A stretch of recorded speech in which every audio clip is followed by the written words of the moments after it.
அனைவருக்கும் ஆனந்தமான இறைவணக்கம். ஆன்மீக சிவசொந்தங்களே, நான் உரையை ஆரம்பிக்கும் முன்பு நன்றியை தெரிவித்துக் கொள்கின்றேன். யாருக்கு? நமது அன்னசேவா குழுவில் இருக்கும் உறுப்பினர்களுக்காக. நமது ஆனந்தொளி அறக்கட்டளை அன்னசேவா குழு என்ற ஒரு குழுவை தொடங்கி நடத்திட்டு இருக்கோம். அந்த குழுவில் எங்களுடன் இதுநாள் வரை உதவியாக தாயுள்ளத்தோடு இணைந்து செயல்பட்டு கொண்டிருக்கும் அனைத்து சொந்தங்களுக்கும் இந்த தருணத்தில் நன்றிகளை தெரிவிச்சுக்கிறேன். நீங்கள் வீடியோவில் பார்த்துட்டு இருக்கிறது ராமநாதபுரம் மாவட்டத்தில் உள்ள ஒரு காப்பகத்துக்கு எங்களது அன்னசேவா குழுவினுடைய ஊழியர்கள் அன்னதானம் செய்த காட்சிகளை தான் நீங்கள் பார்த்துட்டு இருக்கீங்க.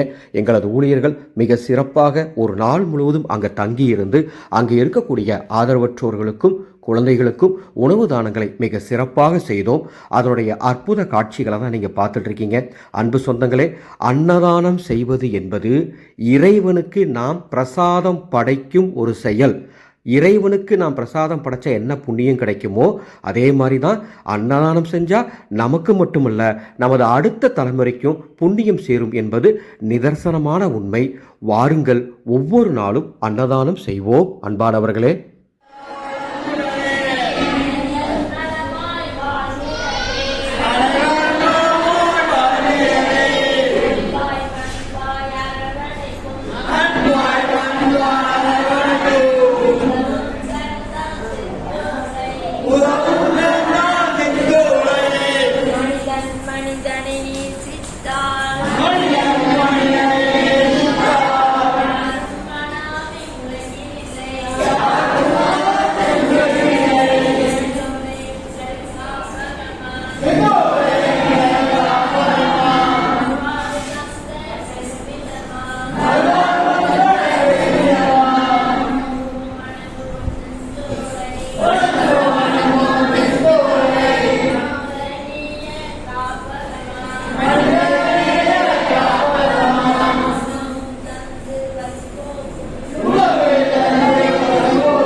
அன்பான ஆன்மீக சிவசொந்தங்களே, இந்த உலகில் எல்லா உயிர்களுக்கும் பொதுவான ஒரு ஒற்றுமை என்ன தெரியுமா? பசி.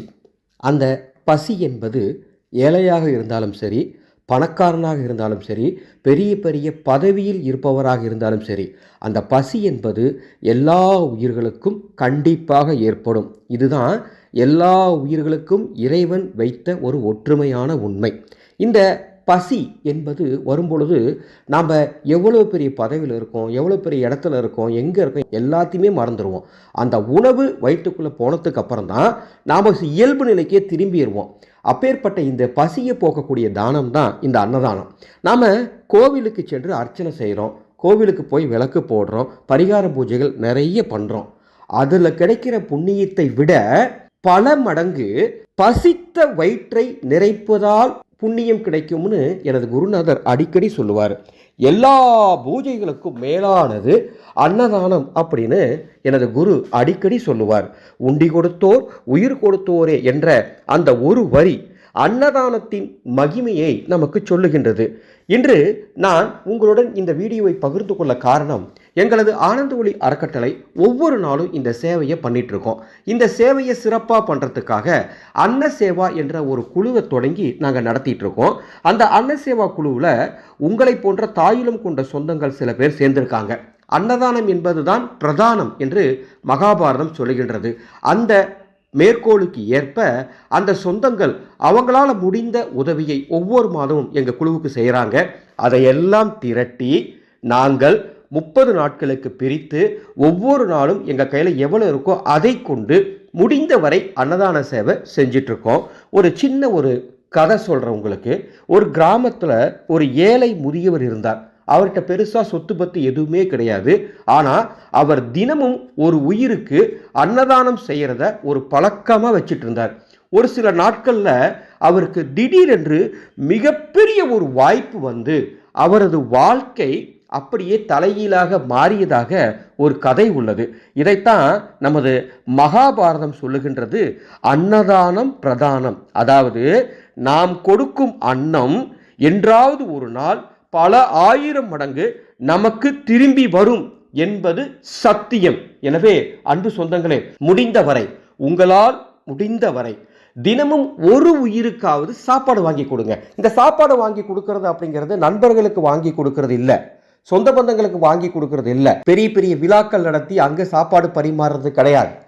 ஆதரவற்ற முதியோர்கள், ஆதரவற்ற பிள்ளைகள், உடல் ஊனத்தால் வருமானத்தை ஈட்ட முடியாத நிலையில் இருப்பவர்கள், வறுமை நிலைக்கு கீழே இருக்கக்கூடியவர்கள், வறுமை நிலையில் இருக்கக்கூடிய உயிர்கள், இவர்களுக்கு ஒருவேளை பசியார நீங்கள் சாப்பாடு போட்டிங்கன்னா அதை விட பெரிய புண்ணியம் எதுவும் கிடையாது. ஒரு கற்பனை பண்ணி பாருங்க, பசியில் தவித்து கொண்டு இருக்கும் ஒரு குழந்தைக்கு ஒருவேளை நீங்கள் சாப்பாடு வாங்கி கொடுத்தீங்கன்னா அந்த சாப்பாடை சாப்பிட்டோன்னா அந்த குழந்தையின் முகத்தில் ஒரு மகிழ்ச்சி வரும் பாருங்க.